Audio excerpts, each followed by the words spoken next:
Welcome to the seventh lecture of the online lecture series on language, literature, and cultural studies organized by the English Language Teachers Interaction Forum, ELTIF. Let me introduce myself. I'm Dr. Praveen, coordinator of the online programs of ELTIF. ELTIF is a forum with a difference. With a difference in the sense that it has difference in its vision. It has difference in the way it functions. And also, it makes a difference in the people associated with them. ELTIF lives in and works for villages. ELTIF focuses not merely on teaching English, but on making English a tool for awakening the minds of the people. And ELTIF has always been with the most needy, empowering the most ignored. Yes, the mission of ELTIF is empowering rural India through English language.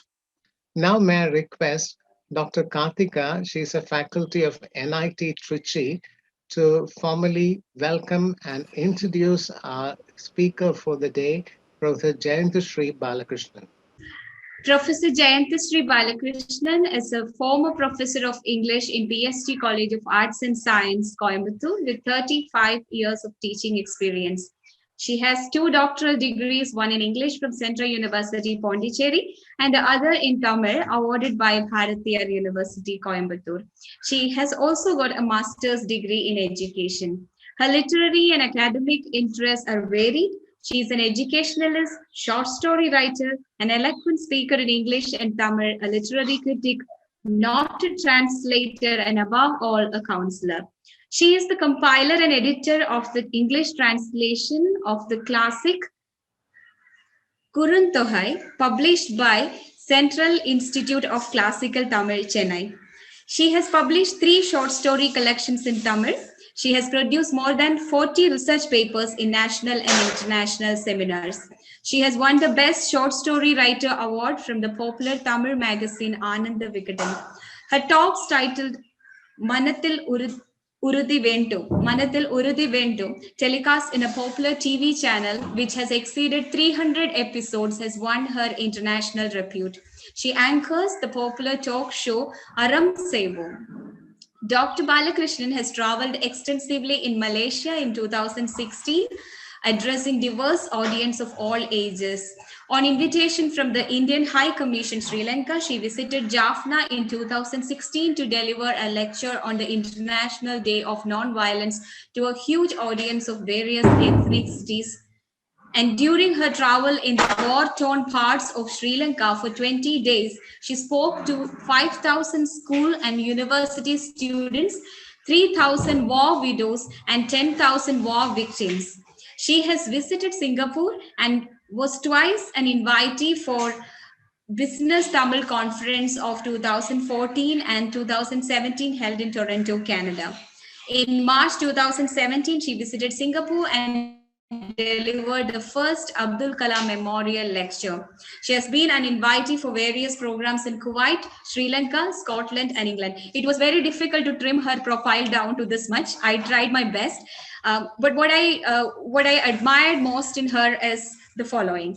Dr. Jayanthasri Balakrishnan is an educationalist, strongly believes in bringing about attitudinal improvement and social development through value-based education. Helping people realize their potential and uniqueness is her prime concern, which adds depth, dimension, and difference to her motivational talks.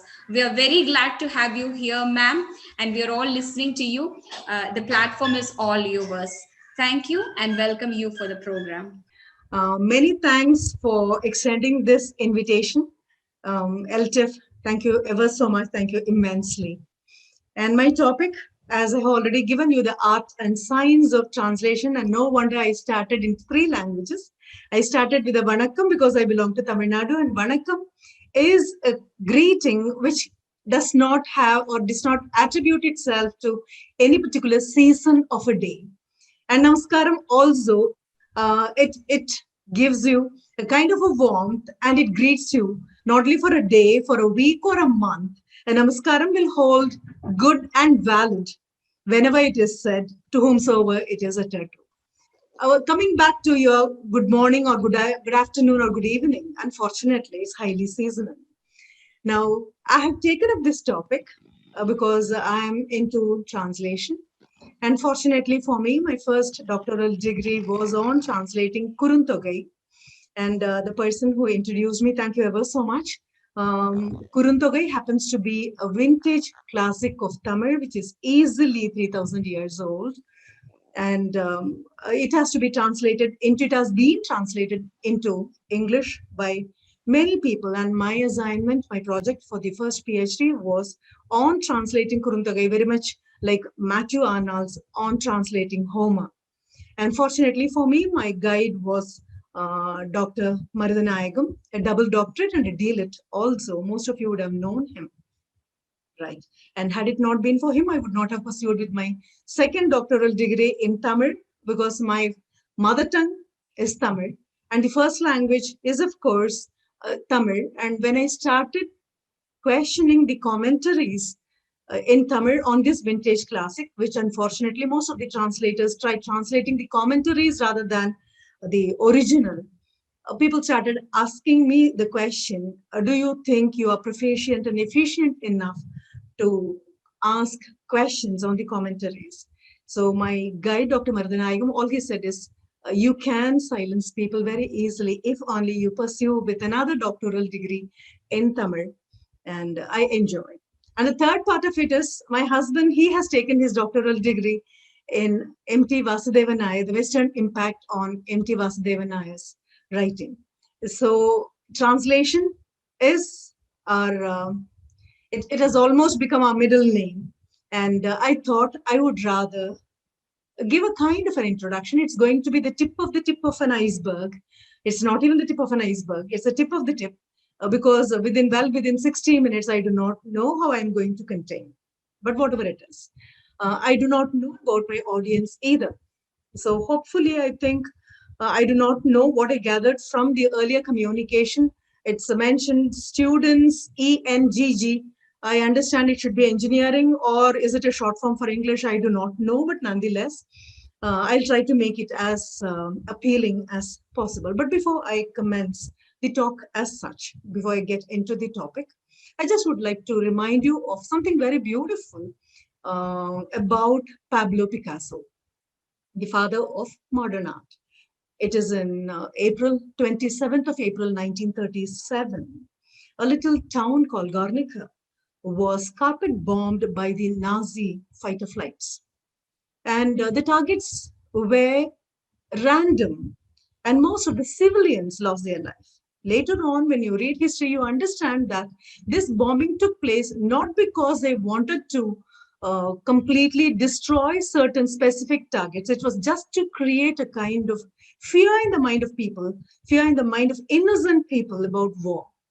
And it was exactly during that time, Pablo Picasso, the master artist, he was in Paris. And when he read the news, he was so very disturbed that he brought out his masterpiece, more than life-size masterpiece, Guernica, which is a very, very disturbing painting, oil on canvas.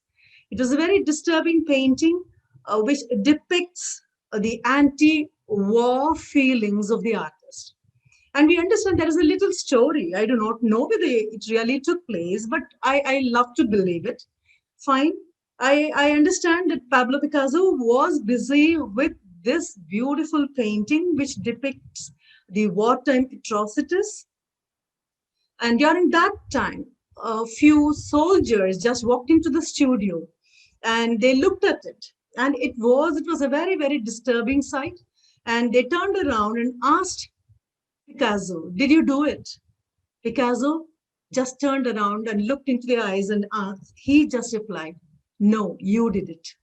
Fine. So what do I understand? This is translation. This is exactly translation. If you're going to understand translation as taking a text from one language to another language, I'm sorry. Translation is older than language because man wanted to communicate. Anything living always is driven by this motive to communicate. So we communicate through our body language, we communicate through our gestures. We have been communicating even before we invented language. Fine. And we are lucky, we are very rich, we are very fortunate in a way that animals and birds and bees, all these have only a language, and we have languages. And more than that, we can always record our experiences, our thoughts, our wisdom can be put in the form of a capsule and handed down to the next generation, and you call that rich reservoir literature.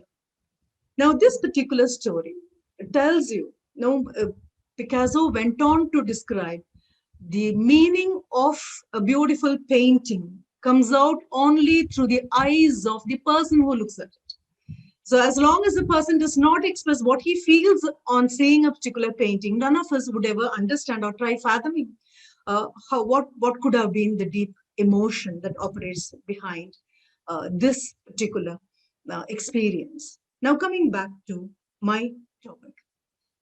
Translation in a classroom or when you teach the other tongue. I call English the other tongue because Tamil is my mother tongue.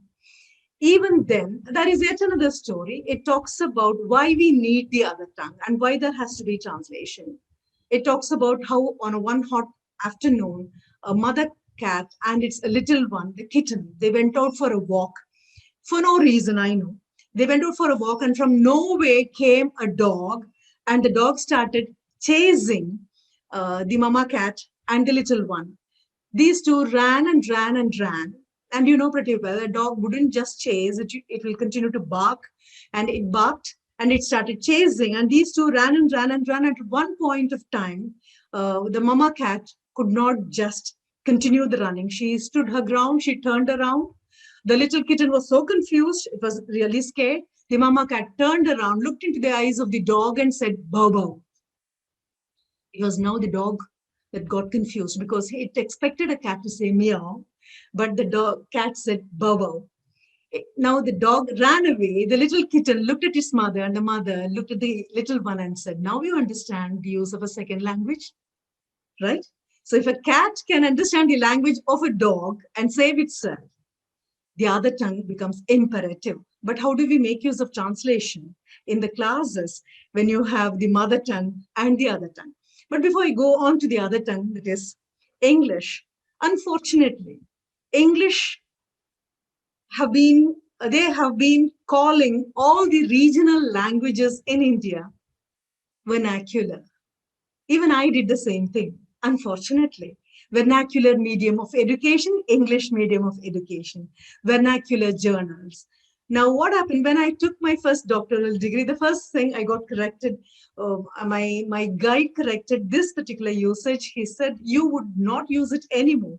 Vernacular, if you go in for the etymology of the word, you will understand that it means vernacular language is the language of the slave.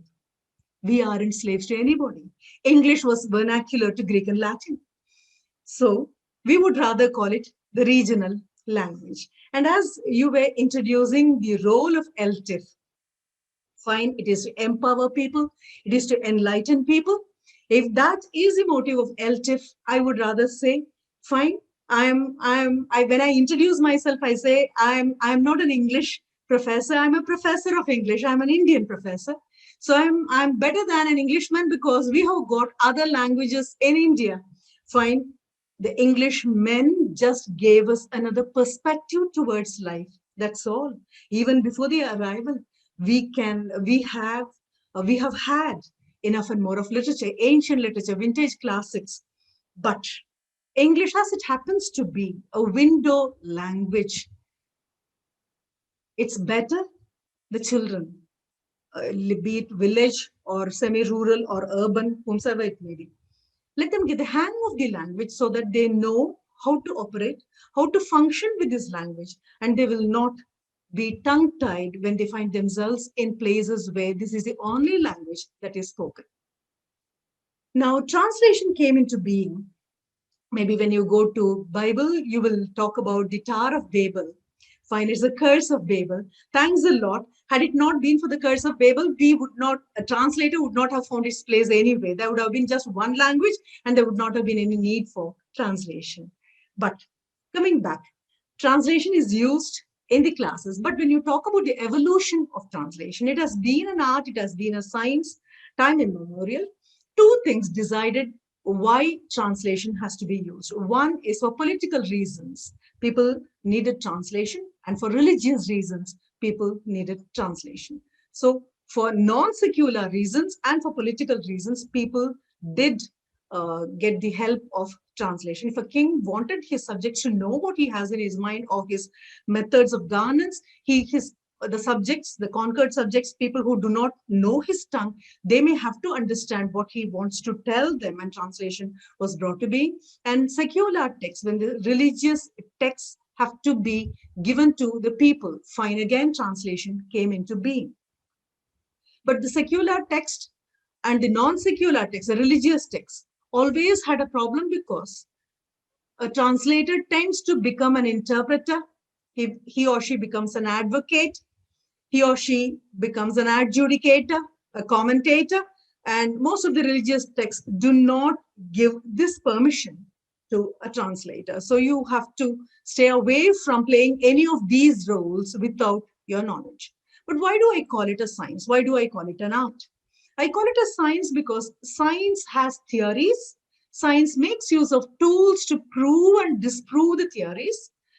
Science repeatedly puts these theories to test and new theories come out. And when you talk about the tools which are being used in translation, you have machine translation. Most of you would have started using it, whether it is UNO or Parliament or Assembly, whichever may be the place where more than one language is spoken, and people who do not know the other tongue, they get the help of machine translation. Fine. But when you talk about the tools inside a class, I again take my audience to be the students. Fine. When you talk about translation as a science, then you understand an atlas is a tool. Historical evidences happen to be tools. Geographical situations happen to be tools. Proverbs are tools. Every piece of literature that is available is a tool. And a language laboratory can also be a tool, because the way you pronounce a particular name or pronounce a particular word, it talks about the origin of the word. In French, you articulate it in a different way, pronounce it in a different way. And if the same word has to be pronounced in German, fine, you pronounce it in a different way. The very pronunciation tells you the name and the person from which country he or she would have come. Fine. And more than that, thesaurus, a dictionary, all these happen to be tools. When you talk about translation as an art, it's something spontaneous, it's something creative, it's intuitive, it's natural, it's free. So when you go back to the definition of translations, on one side you have all the theorists. Most of them happen to be Bible translators, because no individual was given the power of translating Holy Bible. It was always a team, and whatever the team translated, that has to be again scrutinized, and there should not be interpretations which are invented by the translator. So what happens? You find the translating group has to work on it piece by piece. But all these people did bring about some kind of definition for translation.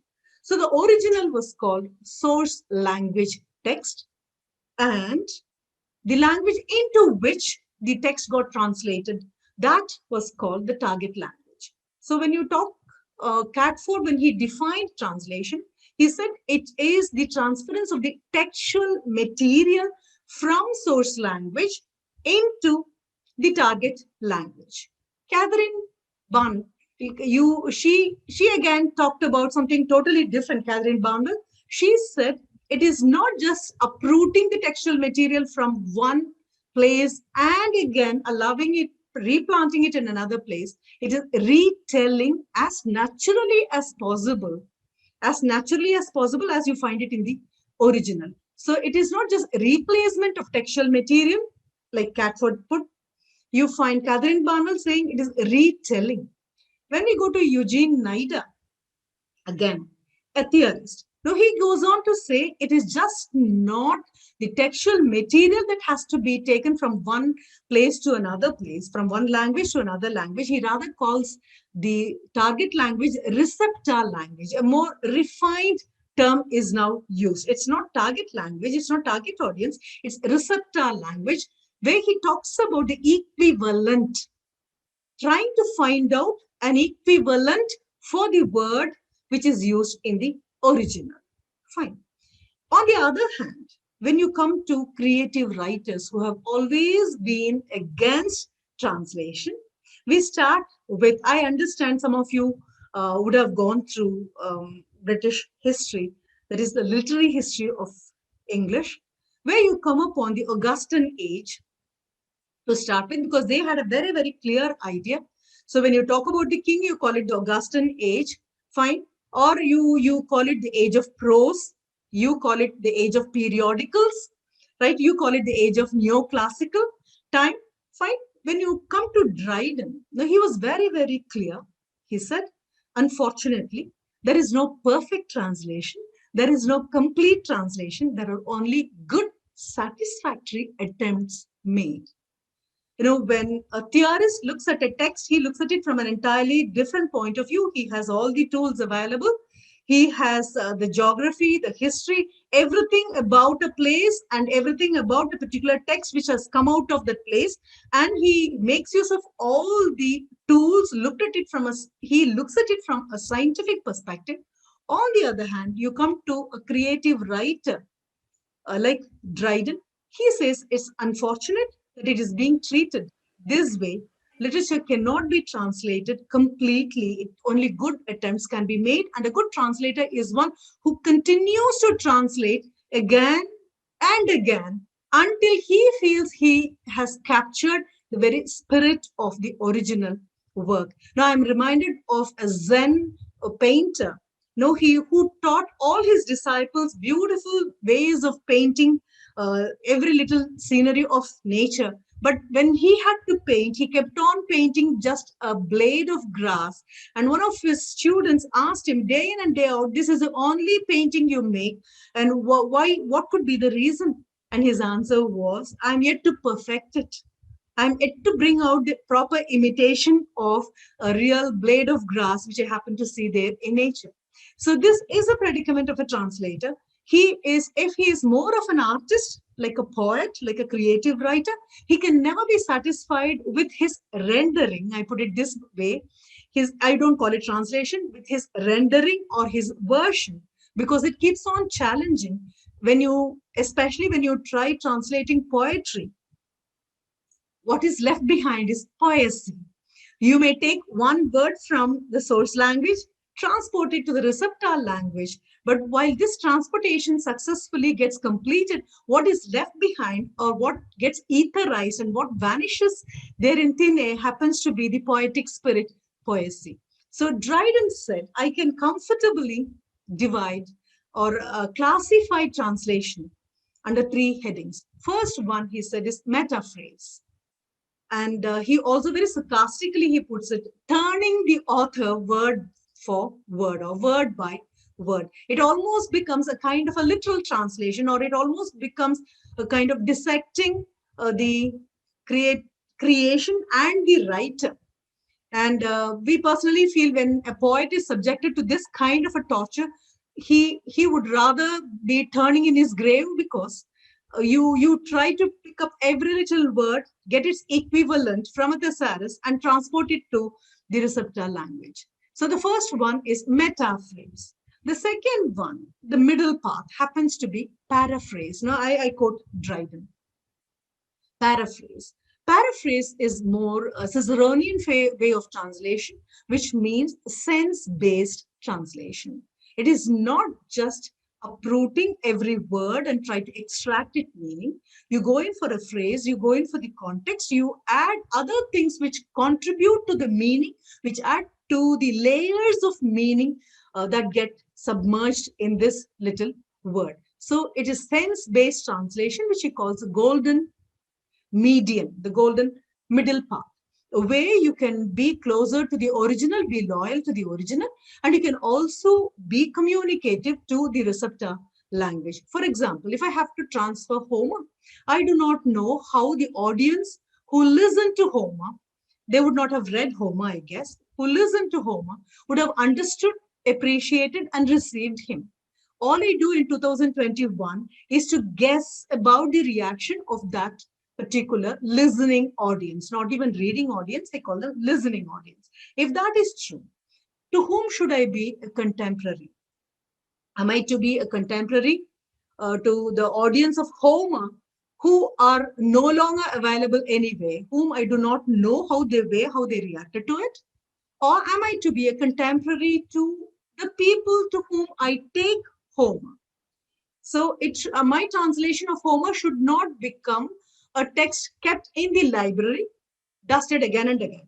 My text should be alive. If I have to make it alive, it has to reach the hands of ordinary people who will not understand the language in which Homer communicated to his listeners. So we come to the second one, that is paraphrase. Paraphrase, you're trying to be as loyal to the original as possible, and you're also very close to your reading audience for whom you get the work translated, because you're very passionate about a particular work and you would like to communicate your passion, and you would like to communicate its worth, and you would like to hand it down to the next generation, helping them to appreciate a masterpiece of the vintage. Right. And the third classification happens to be imitation. The problem with imitation is the translator has got all allowance to totally, completely, he can reject the original and give his version or give his idea of what he understood or what he thought the original would have said. And that's exactly why you have all the commentaries. We really wonder whether the commentary mentions or it creates something which was not available in the original. And along with Dryden, we have Alexander Pope, who also advocated the middle path. He went on to say the rendering should have a resemblance to the original. It has to have some similarity and it need not be the same. For the first time, we understand translation from the perspective of an artist, not from the perspective of a theorist who is very scientific in his approach, who is clinical in his approach, if I can use that word. Here, it's not clinical, it's highly emotional. Now, in this context, I would like to draw your attention to another translation practice which is and which was available in India. We call it the Dhwani concept. So in Dhwani, you just divide literature into Vastu Kavya and Rasa Kavya. Vastu Kavya becomes objective literature where you can turn the author word for word, which is absolutely clinical, analytical, right?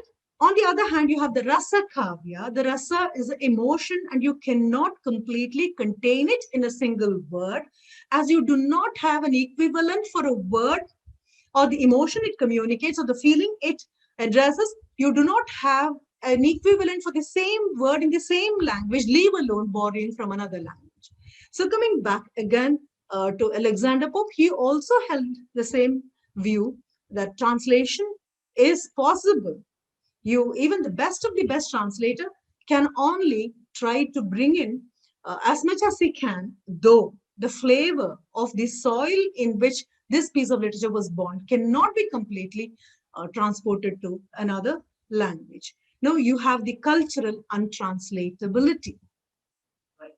Along with these people came another person, and these two people, that is Alexander Pope and Dryden, insisted that if you're going to translate a piece of poem, you have to necessarily be a poet, or else it would rather be killing the very spirit of poetry. That's why they said when you translate poetry, poesy is lost. Next, we have the Romantics, and Romantics believed that translation is impossible. It's after all a kind of bridging of the gap whenever inspiration goes wanting. In Biographia Literaria, you find Coleridge going on to tell us how a poem is an organic, it has an organic unity in it. It is inbuilt.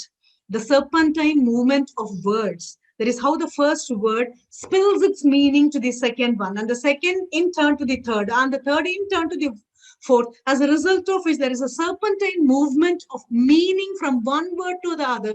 So even if you remove one particular word, the whole construct would collapse. Now, this is what the Romantics believed intensely, without any doubt. So they treated translation with absolute contempt.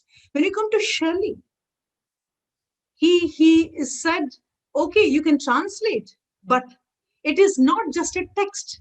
How will you translate the silence which is sandwiched between words? Now, I'd like the audience to just contemplate over that particular statement. You think the complete meaning is capsuled in a word? Certainly not. So if you ask me a question and I start answering the question after a pause, or I use a kind of a filler, speech sound filler. You ask me about translation and ma'am, how do you translate this particular one?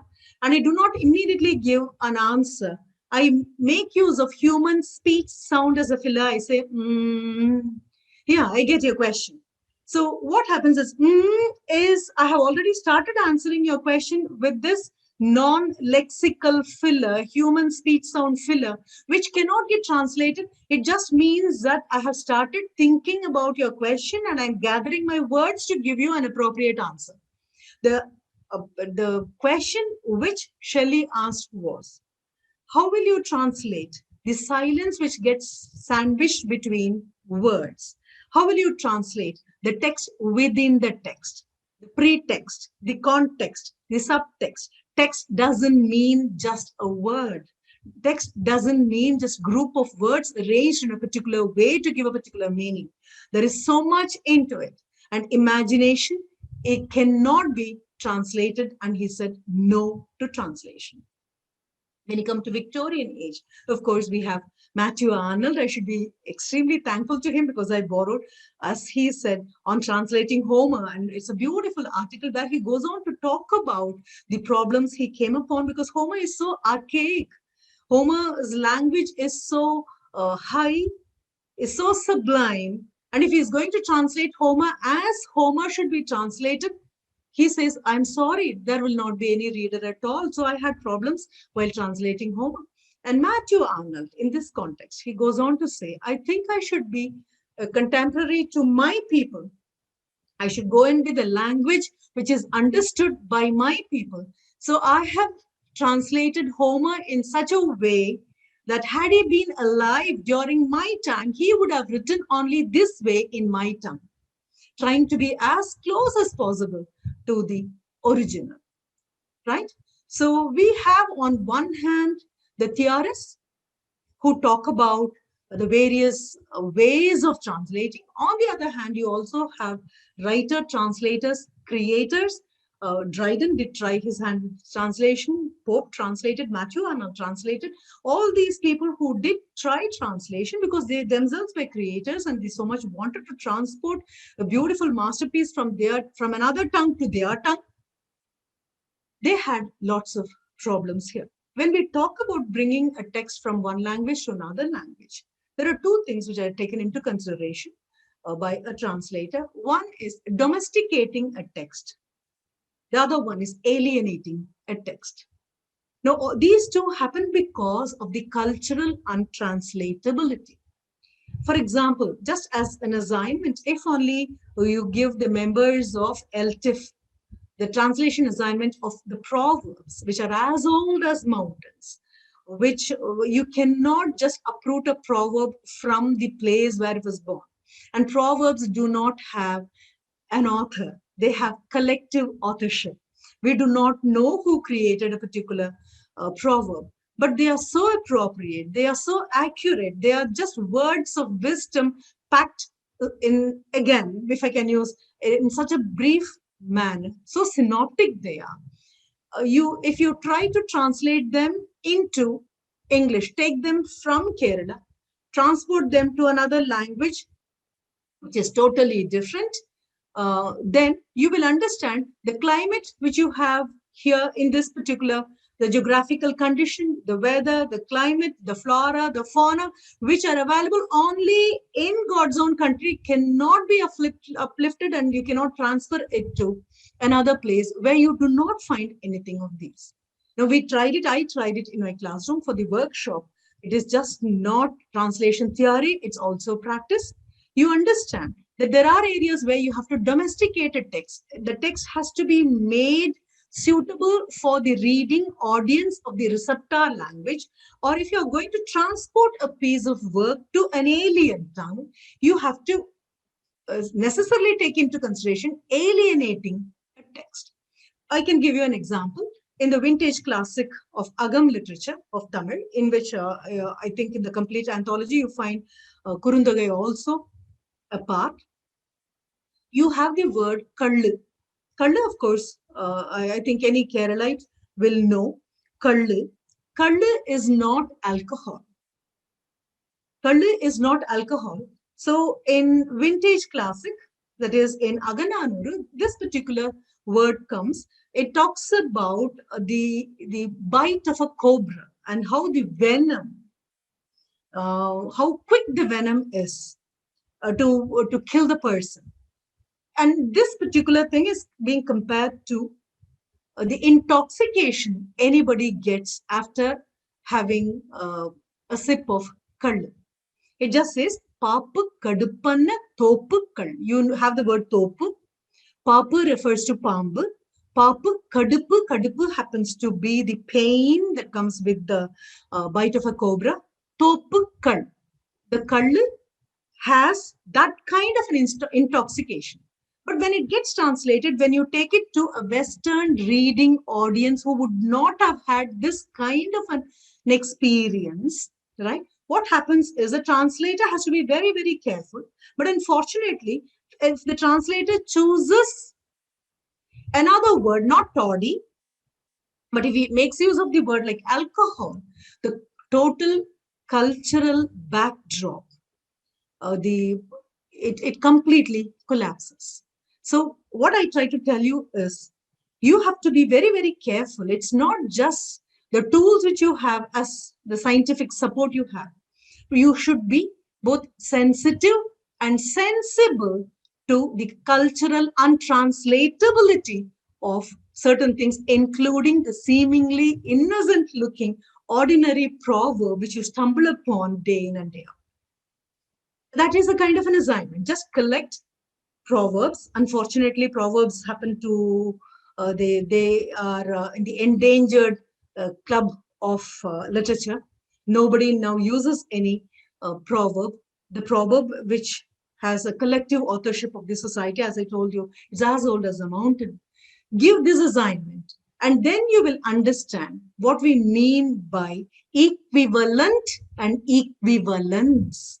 And that's exactly where you have Anton Popovich, who comes. He is a theorist scientist who said that you have to make use of certain shifts when you translate things which are rooted to a specific culture. It can be a constituent shift because no two languages react in the same way. They cannot be, the one can be a left branching language, the other one can be a right branching language. Tamil and English, they happen to be mirror images. And when you start translating a work from Tamil, take it to English, or from English, you bring it to Tamil, you have to be extremely careful because each language has got its own genius. And you have to be very sensitive to the genius of an individual language. If that is the case, you will go in for a constituent shift. You will make a shift, not in the meaning, but in the style in which you present the source language text, because it has to be suitable, it has to be grammatically correct, it has to be acceptable, it should be in the ordinary person's everyday usage.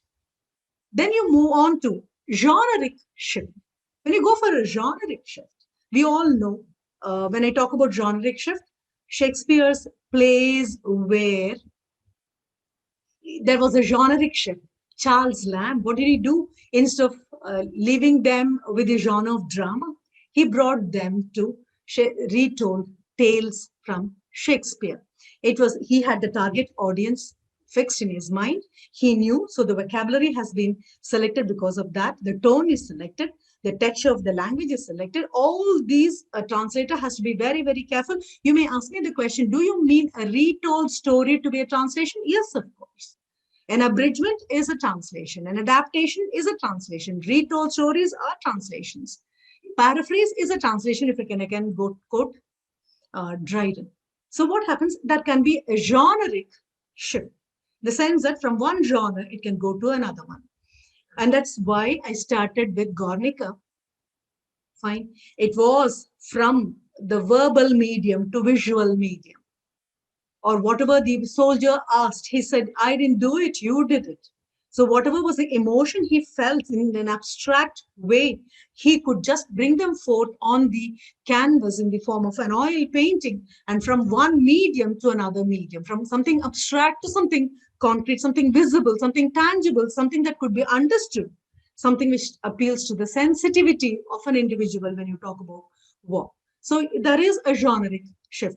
You can tell your children how Harry Potter, J.K. Rowling, sitting with J.K. Rowling and Harry Potter as a book in your hand gives you so much of scope to visualize your own Harry, your own Hermione, your own Ron, fine, your own Dumbledore, your own Hogwarts, fine, because there is no limit at all. There is no limit at all to your imagination. But once you go sit from verbal medium to the visual medium, it gets translated.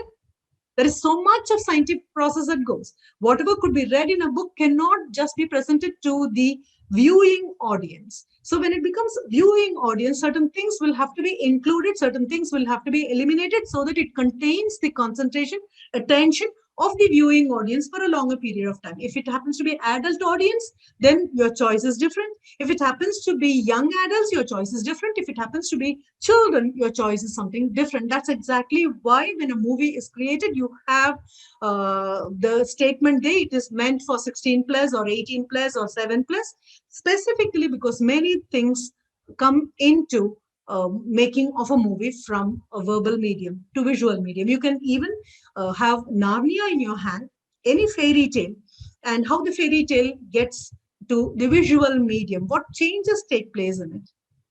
You will be in a position to understand, right? So that happens to be the generic shift. Then you have your individual shift. When you talk about the individual shift, the writer, if the writer happens to be the translator, we can take Tagore, though I do not know Bangla. Fine. When I visited Calcutta, I could gather this information that he felt absolutely at ease in Bangla when he wrote his Gitanjali. Then when he had to translate it into English, fine, as I told you, you have to alienate a text in some places. When you bring something to your country, you have to domesticate it. So it's worth doing a project on when you have a writer who is also a translator of his own work. We will understand the compromises he is compelled to make because of the cultural untranslatability. There is another dangerous shift, according to Anton Popovich. He says the negative shift. The negative shift is what, of course, Dryden called imitation. You move so far away from the original that your rendering has the least resemblance to the original. So that is always, a negative shift is never recommended at all, right? Now these shifts we make because we have to either adapt a text to our contemporary scenario, or we have to, when you transport or export, if I can use that word, your text to a foreign reading audience, you have to alienate a text, right? Coming to a very beautiful form which most of us are very comfortable with, where again, I tell you, when I talk about science, science alone helps you to keep on improving a particular work. When somebody said, fine, atom is indivisible, we did not stop with that. We went on to prove that atom is divisible, and then we went on to prove that it can also become, until we reached the nanoparticle, and science moves on. In the same way, if you are a translator who is very analytical in your mind, if you are a translator who would like to achieve perfection, Like A.K. Ramanujan, when he translated the vintage classic, he had two anthologies. One is Interior Landscape, where he could draw from the Agam literature. Then he moved on to poems of love and war from Agam literature and Puram literature. It's worth reading. The afterword and the foreword, where he keeps on telling you one thing, the compromises he has to make. Because as Coleridge put it, the organic unity which is inbuilt in the poem itself would defy all definition and will not let you disturb it. Even if a single word gets removed, the total thing becomes meaningless. So A.K. Ramanujan, he tells, when he went on to tell somebody that he is a poet, the question was, have you read Agam classics? He said, yes. Then the answer was, then what else do you have to write on? When he said, no, I have not read, why at all do you write? So everything is already written. If you go back to Shelley, the thing is, everything is already there. The only thing is you still have a chance to look at it in a novel way. So what did A.K. Ramanujan do? He translated the vintage classics and called them Interior Landscape. Look at the title, because in the vintage classic of Agam literature, specific geographical condition is imperative for a specific mood that prevails between two lovers. You have Kurunji, Mullai, Marudam, Neidal, Pale. Kurunji happens to be, of course, Kerala, right? So when it is to be lovers' union, there has to be this particular, you have the backdrop, the canvas on which this particular feeling gets painted on. So if anything goes wrong, you have the Uripurul. Uripurul talks about the feeling. You have the Karupurul, the visible things, and you have the other things also there. And the Mudarpurul, Uripurul, Karupurul, you have a deity, you have flora, you have fauna, you have a particular occupation of the people, and none of these people have got any name, because Agam Classic says the hero or the heroine. Even these words are inappropriate. They don't use the word hero or heroine. They say aval sonnadu, avan sonnadu. That is what he said, what she said. Because there is a she in every one of us and there is a he in every one of us, as a result of which name is after all an accident, an unwanted thing. If a person does not understand this philosophy, this grammar that operates in Agam literature, you may fail miserably. And that's exactly what, as a translator, A.K. Ramanujan says. A.K. Ramanujan is a poet himself.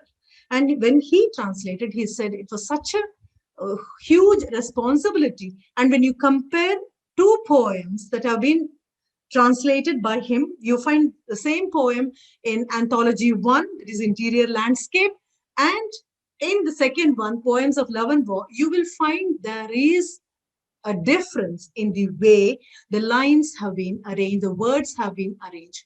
He says the silence between the words, as Shelley put it, the silence between the words, it swells and shrinks according to my mindset.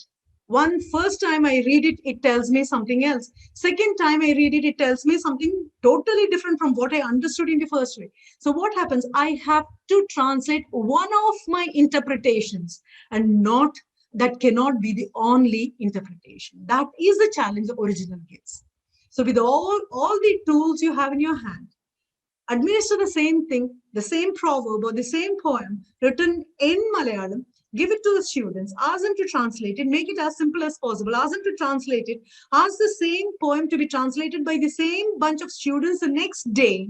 Their rendering will be different, because when you read the poem for the first time, you introduce the poem and you are just an informed reader of the poem, because the teacher would have told you about the author, the time in which he lived, and the theme, everything. So you get the information from your teacher and you are just an informed reader. As an informed reader, when you try to translate, your rendering is something different.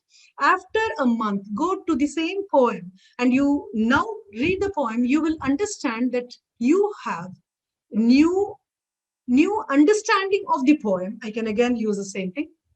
you get to know something more than what you got in your first reading. Now you become an intelligent reader. You know what to read and what not to read. And I surely put it, the text within a text, the subtext, the context, the pretext, all these are taken into consideration. Read the same poem after a year, maybe 1 year or 2 years, right? Your experience with life has improved, your perspective of life has improved, right? And you have been reading a lot of related works. And when you come to the third reading, this time you become an enlightened reader, because the way you look at it is something totally different from the first reading and the second reading, and your translation will also undergo considerable change. And when you come to the fourth one, you become an empowered reader, because you know this is exactly how Agam literature will be. This is how Kurundogai poems will be. This is exactly how Agananuru will be, Aingurunuru will be. So as you are very familiar with all the available tools, what happens? You look at the poem, you also would have become older by 2 or 3 years. And now the way you look at the poem will be something different. And A.K. Ramanujan, as he says, you can only translate one of your understandings of your poem. That becomes a huge challenge, because it is a kind of an evolving process, and never are you at any point satisfied. So all translations become a kind of adaptation. So adaptation is a blanket term. The original of Valmiki Ramayana, when it reaches Kerala, it is an adaptation that suits the culture of Kerala. And when it comes to Kamban, it's something different. You do have certain differences in Kambaramayana. When you talk about Sita being taken away by Ravana, he uproots her along with the little hut in which she has been asked to stay by Rama and Lakshmana. Because the Tamil culture says a married woman should not be touched by a stranger.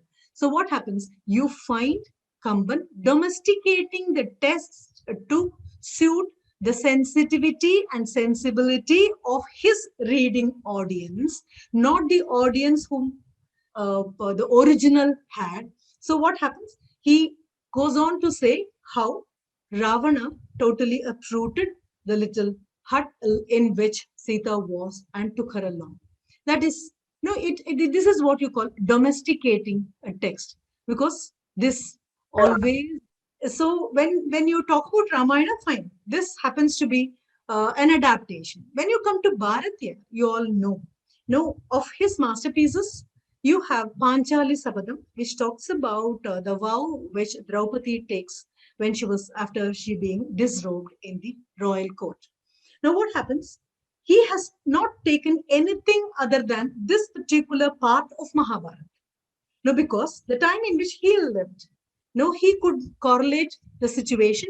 All the sons of that is India could not help Mother India to come out from the clutches of slavery.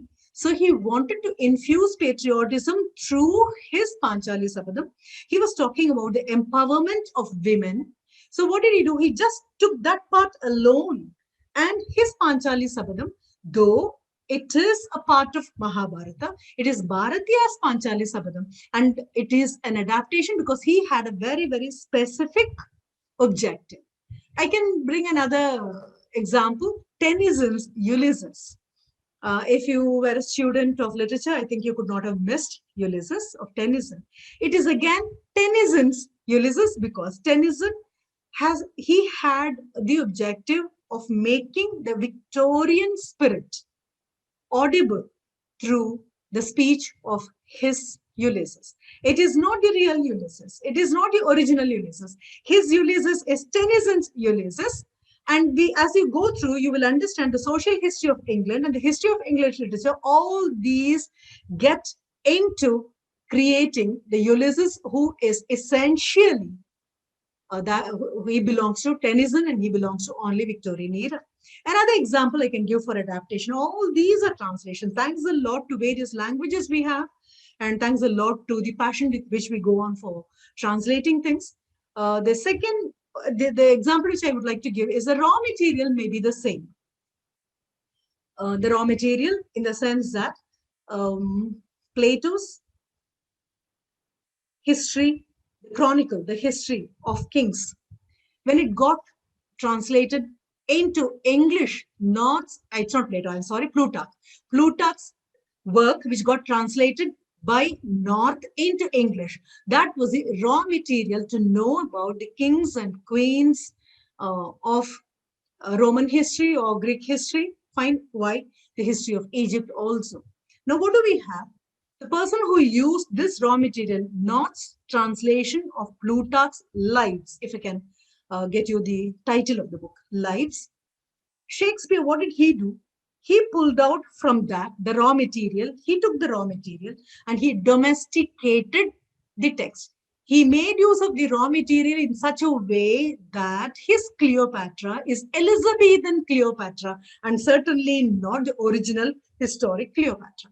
Because he had his viewing audience, he had to enchant them. So be it Enobarbus who talks about Cleopatra, or the messenger who comes and tells Octavia how Cleopatra looks like, right? He had to create her, make her into an Elizabethan Cleopatra. So when you talk about the Elizabethan theater, when you talk about the Elizabethan attitude, when you talk about the Elizabethan life, you will find Shakespeare changing the original historic Cleopatra. The raw material has been taken and it has been used by the creative genius of the writer to create Cleopatra, who is essentially English, who is essentially Elizabethan. When we come to Dryden's work, the same raw material has been used. That is North's translation of Plutarch's Lives. The same raw material is used, but Dryden's Cleopatra is Augustan Cleopatra. She is neoclassical in every word, as a result of which all the three unities have to be maintained. Shakespeare never cared for the unities, but Dryden has to take care because it is a neoclassical age. So if that is the case, his Cleopatra, she happens to be an Augustan Cleopatra, Dryden's Cleopatra, who is suitable for the sensitivity and sensibility of his audience, right? The same raw material is once again used by Bernard Shaw in his Caesar and Cleopatra, fine. But this Cleopatra is Shavian Cleopatra because Bernard Shaw wanted to make use of the same raw material to suit his viewing audience. So translation can be a very interesting provided you get to know about how the same raw material, the material is the same, but it is being used by every other person in his own way. And adaptation, as I told you, is a huge blanket under which all these can be incorporated. But once again, we have to remember, as Dryden put it, a middle path, the golden mean, Aristotle's golden mean, is of course advisable for a translator. Do not become too scientific, making use of all the tools, having a thesaurus in your hand and uprooting every word and replacing every word in the source language with a suitable one according to a thesaurus. Fine. You replace it, you will be turning the author word for word, which is metaphrase, which can be absolutely pathetic. When you go for imitation, you distance yourself so much from the original that it doesn't even bear, your rendering doesn't bear any trace of the original. The middle path, which is adaptation, paraphrase, as we give paraphrase. Why even précis writing is a part of translation. You are given a passage and you have to cut it down to 1/3 of its length. So what do? You draw the essence. It's not telling the children to sit and count all the words and divide it by 3 and give something as a précis of a text. No, teaching the children to understand how you chop away the dead wood, just take the essence of it and give the essence of whatever has been given in 300 words, if you can bring it well within 100 words, but yet it communicates nothing other than what the original communicated. Paraphrase is translation, précis is translation. Fine, adaptations are all translation, retold stories are all translations because they still hold, they are still closer to the original. And yet they convincingly cater to the demands of the contemporary reading audience also. If I can again, now as I'm addressing an audience in Kerala, I would like to tell you how Rendamuram by M.T. Vasudevan Nair is again an adaptation. Maybe this is exactly what Shelley was repeatedly insisting upon. Because when you read a text, how you read a text is something totally different. Sociologically, you read a text in a different way. Psychologically, you go in for a different way. Historically, you go in for it. Aesthetically, or as giving much of a thrust on a particular character, you go in for a psychoanalysis of Bhima, the second born psychology. If you go to Freud, that's exactly what he talks about, or Carl Gustav Jung when he talks about archetypes. When we take, once you get a Jnanapith award, immediately it has to be translated into all the languages in India. We are so rich. We are so very rich that it gets translated into all the Indian languages, including English. Also in English. So what happens if a person is not very familiar with MT's narrative style, which is a camera view technique, where you have interior monologue, where you have direct interior monologue and indirect interior monologue, you will not know which character speaks which dialogue, or even his Vilava Yatra for that matter. If you are not very sure of the technique used by M.T. Vasudevan Nair, and if you try to translate, his first person narrative would rather become a third person's perspective. You cannot say, so said Bhima, because Bhima happens to be, it is direct interior monologue. So you have to know stream of consciousness. And if you have to translate the Ulysses, the novel by James Joyce, you will be really confused because he does not care for punctuation marks. And what is a punctuation mark but the body language of a written text? See, when I orally utter a statement, my body language, the tilt of eyebrow or shrug of a shoulder, the tone of my voice or the modulation will make you understand that I have asked you a question and I have not just made an exclamation. But when it comes to the written text, what happens? You have to have a body language for the written text, and your punctuation marks are the body language of a written text. But in a stream of consciousness, when you use stream of consciousness technique, you do not go in asking with a question mark or a comma or a semicolon, because it's stream of consciousness where the stream does not get, it doesn't allow any obstruction made by the punctuation marks. If you do not know this, how can you translate? So the tools are there. On the other hand, it is something spontaneous as a piece of art. It's something spontaneous, free, natural, creative, original, but originality well within a frame. Or if I can put it, controlled freedom is enjoyed by a translator, but he has to make use of all these so that the translation will be, at least that particular rendering done during that particular time, will be closer to the original. Now, before I conclude, I just would like to borrow 3 more minutes because exactly at 6 o'clock I got it, and by 7 I should be giving it back. You can give assignments in the class, because when I prescribed this as a paper, translation studies, we had theoretical foundations. We made it into 100%, 10% internal paper, so that the boundaries become very, very flexible. And I can invite people who are both proficient and efficient in these 2 languages. I had to get the help of the Hindi professor also. And another thing, we had a few students from Bhutan who never knew, who did not know Hindi, who did not know Tamil, but they have to take up their assignment for translation. They have their project. So we, in French, they cannot translate because they do not know French either. So you know what they did? From one genre to another genre, we got it translated. The opening scene of Macbeth, the 13 lines of Macbeth, the opening scene where the 3 witches enter with lightning and thunder and rain, and conclude with the couplet, fair is foul, foul is fair, hover through fog and filthy air. Fine, that is a theme, because in Macbeth, it is just not, it's a black tragedy, more than a dark tragedy, because if you go to Milton, he'll say darkness visible. So this is more of a black tragedy. Those children made the opening scene of Shakespeare's Macbeth into the first chapter of a horror story, a piece of fiction. Fine. So from one genre to another genre, as I told you, the generic shift. A short story can be made into 1-act play. So we tried this. we had translation of proverbs, then word hunt. A word will be given and the students will have to find equivalent for it from a thesaurus. We used more of thesaurus than a dictionary.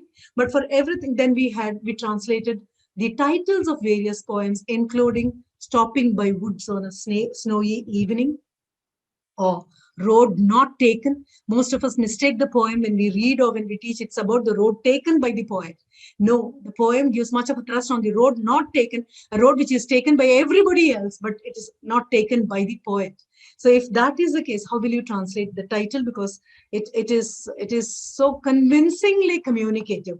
And when you translate that, and very interestingly, the opening paragraph of Tale of Two Cities by Charles Dickens. Now, take it as an assignment. I would rather request the LTIF people. It is absolutely challenging. So while doing this, I was in Kerala, I was in Thrissur. I think it was Current Book House. I invaded. I went and asked for the translation of Tale of Two Cities in Malayalam. How you have translated. I just wanted to see how the opening paragraph is, because you find Dickens using age, time, era, eon, almost every other word, the period. So do we have equivalent in our language? We say ours is very rich. Again, giving another kind of break, telling the children to compare Tom Sawyer, Adventures of Tom Sawyer, with Swaminathan, that is in Malgudi days, you have Swami and Friends. Compare. The Western counterpart, you have Mark Twain's Adventures of Tom Sawyer and Huckleberry Finn. Here you have the Swaminathan, that is, you have his Swami and Friends. Now, how are we going to translate? So these things are very challenging. So my students used to have their workshop file where we'll have the original piece, then we'll have the problems identified. After identifying the problem, we will see whether it is a cultural problem or linguistic problem. We will look at it from various angles and identify what the problem could be and what kind of an untranslatability or transnationality, if I can quote again Anton Popovich, transnationality, which is untranslatable. If that is the case, problems identified, then next part will be compromises made.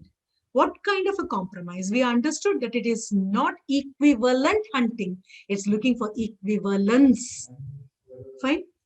In that case, we took the opening part of Manya by M.T. Vasudevan Nair, where the genius of Malayalam is so great that it could not be translated into English or Tamil. Varum Varadirikkilla. Varum, we do not know, we do not have the subject, we do not know about the gender, we do not know whether it is singular or plural, because Malayalam can accommodate this one word and make it appear as one sentence. So it can be avan varum, aval varum, adu varum, avar varum, everything. But in Tamil, it is not possible. In Tamil, you have to say avan varuvan, so that the verb ending will say that it is singular and masculine. You cannot contain I do not know, again, the genius of Malayalam. Until the paragraph comes to a close, you will not know who will come. Varadirikkula, varamal irukkamatan, varamal irukkamattal. In English again. He will come, or she will come, or it will come. You have to have the subject. So throw it as a challenge. Let the children make use of all these. And when I conclude, there is so much of job opportunity there in translation, leave alone Sahitya Academy. You have all the movies, they get dubbed, or you go in for subtitling. And subtitling is an area where you make use of translation both as a science and as an art. The creative genius of a person who is very proficient in the mother tongue and equally proficient in the other tongue has got a wonderful job opportunity, where in subtitling, you are a reader. You have to read what is going on and you have to see the movie. And if the movie is in your language, you have to compare and see whether the subtitling given in English is appropriate or inappropriate. So I think I have, as I told you, I have given you only the tip of an iceberg. But it's such an interesting area with so much of opportunity. And if I can again tell you, India is a rich reservoir of languages and literary produce. And I would like to show, this is the book of Kurundogai, which I compiled and edited. It has translations of the vintage classic, right? Along with the prose rendering and verse rendering. And maybe this is exactly what compelled me to go in for my second PhD in Tamil, so that I can say something about it. Fine. So thank you ever so much once again to Professor Praveen and Professor Bhaskaran Nair for the wonderful, wonderful chance you could give to me. And again, once again, thanks a lot to the person who introduced me, who so beautifully said Tamil and not like most of the people, Tamil. An Englishman can never say Tamil, so he said Tamil. But we know it is Tamil. Thank you. Thanks a lot.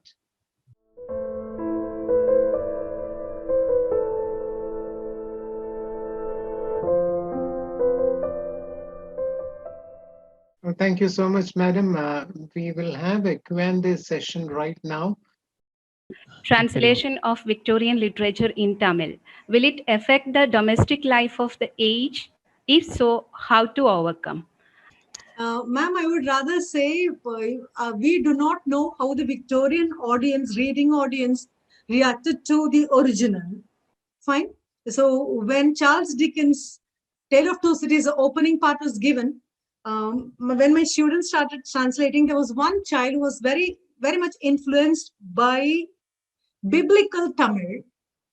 Okay. So when everybody translated Tale of Two Cities, Irandu Nagarangalin Kadai, she said Irandu Pattanangalin Kadai, because Pattanam is a word which is used in Bible very often. So I think if I have to answer your question, please make your work contemporary to the time in which you live, instead of moving closer to the original. It will not affect the text. It should not, rather. I won't say it will not, it should not, rather. The spirit of the text has to be maintained at all costs. Ma'am, there is a comment once again from Please. Mr. Abhilash Nayak that the translation of Gitanjali into English was not, it actually spoiled the beauty of the poem. Professor Meenakshi Mukherjee of University of Hyderabad has made such a comment. No, I again take refuge what Matthew Arnold said. To say this is better than that or this is not as good as the other one, I should be proficient with both the languages. I'm sorry, I have read only Gitanjali written in English. I think I took an anticipatory bail when I told you, I'm sorry, I do not know Bangla. So I don't think I should be in a position to pass a comment on the comment made by someone. Pleasant evening, ma'am. I'm Mr. Nandakumar, your old student, ma'am. Ma'am, I have a doubt, ma'am. I have also penned that translation. Suppose when we translate texts like Tirukural, it's a couplet. Should we go by the structure or by the meaning, ma'am? I have done it. Again, I tell you, it's like translating Homer, what Matthew Arnold said. Pope has translated it in heroic couplet, but G.U. Pope, but you will find that rendering only in a library. You confine it to a library, it's 100% academic. But what is our purpose? We want everyone to know Tirukural. We want everyone to understand and try following Tirukural. So what do? We do not make it cheap. No, we do not lessen its credibility, its greatness, but we make use of the contemporary language, which could be understood, but still maintain the greatness of Tirukural that you cannot let go.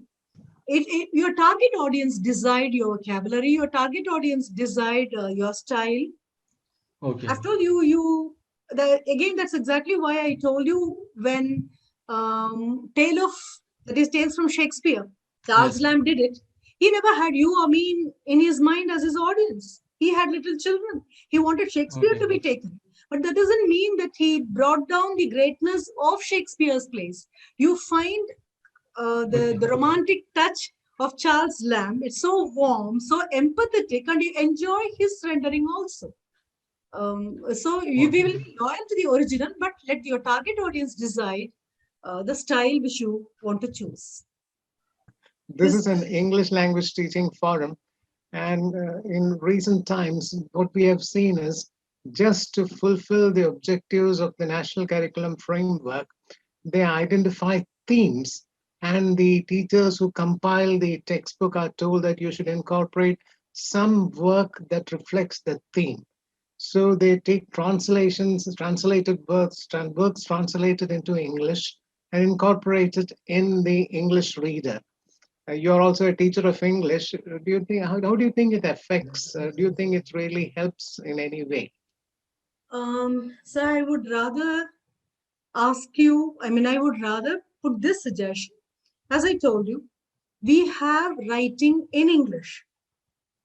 It is not thematically. A colony of once upon a time, we were ruled by the British and we have got the language, but we have Indianized the language, not like a translator, like a creative writer. That's why I said, why not we compare Swami and Friends with Tom Sawyer, Adventures of Tom Sawyer.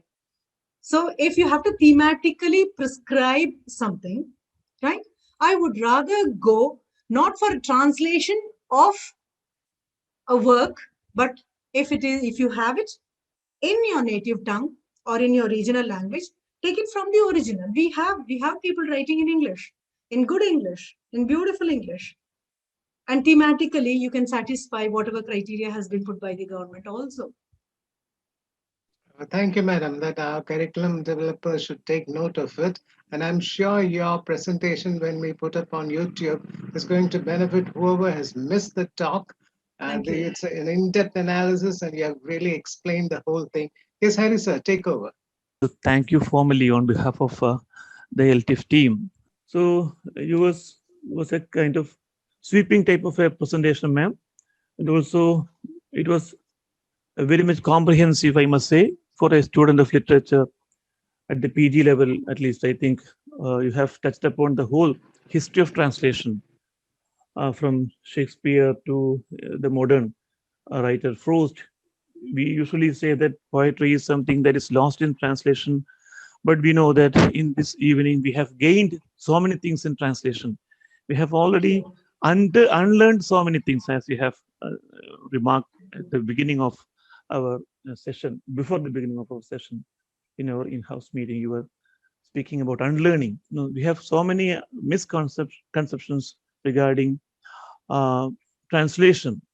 I think you have shifted the focus from the original writer to a translator, because Shakespeare, we would think that he is the master of all masters, but you said it's only because of Plutarch's translation. Of course, of that Shakespeare could come out with his 36 plays.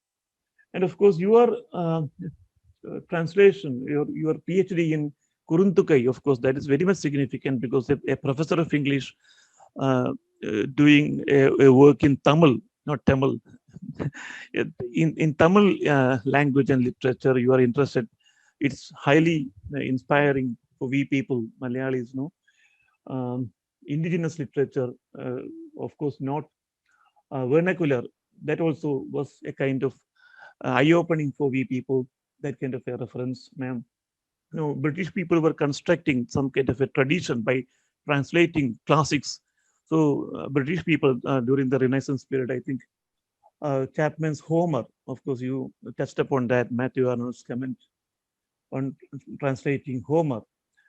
And of course, you were speaking about Randrick shift from Shakespeare, Charles Lamb's translation of Shakespeare from play to story, and also a reference to Picasso. It was a great example for verbal to visual. The whole anxiety and trauma of a world war or a Spanish Civil War was translated into a painting. So you were speaking about all aspects of translation, ma'am, the political aspect of translation, the question why translation, everything has been touched upon it. And only because we are running short of time, I'm stopping these words now. I'm concluding my words here. I thank you from the bottom of my heart and on behalf of the LTIF team and all those who have joined here in this seminar. I thank you once again, ma'am. Thank you very much. Thanks a lot. Thank you. So it is said that Tamil is one of the most musical languages of South India. And your presentation, just like the songs in Tamil which enthrall us, your presentation has really enthralled us. May I request a retired teacher and the secretary of the LTIF, Mr. Wilson Penoli, to formally thank the participants. Honorable dignitaries, LTIF, during this COVID pandemic situation, when all the offline learning activities were banned, started its online program a few months ago. Today's program is the 7th of its kind, as mentioned earlier at the beginning.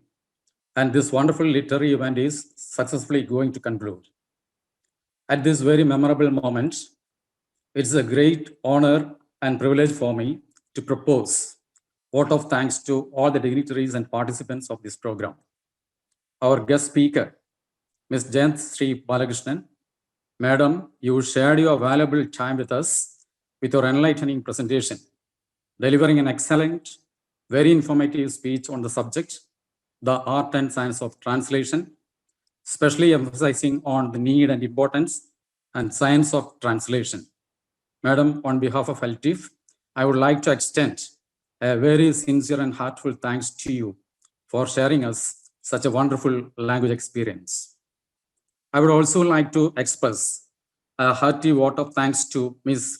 V.K. Karthika, committee member of LTIF online programs, who, with her sincere and beautiful words, introduced our guest speaker, mentioning all her important details as a language activist and scholar. Thank you, madam. My dear colleague, Mr. Mohan Putti, one of the committee member of online programs, who welcomed us, at the same time introduced LTIF and briefed about its different and divergent activities. It was really very nice, and I take this opportunity to thank him formally. And then Dr. A.C. Srihari, Assistant Coordinator of LTIF online programs, expressed his later. He extended his wholehearted thanks to our guest speaker. I am very happy to express thanks for Dr. P. Bhaskaran Nair, the heart and soul of LTIF offline and now online activities, and Dr. C. Praveen, the brilliant coordinator of online programs, Vinija Madam, and all other committee members of this digital platform. Finally, let me thank to all the members of LTIF family and well-wishers, the participants of today's program. And we know that it is your support and appreciation that enthuses us to do our best through LTIF. Thank you all once again. We appreciate the support all of you have shown us by joining us on Zoom. Thank you all. Bye. Stay safe. Stay healthy.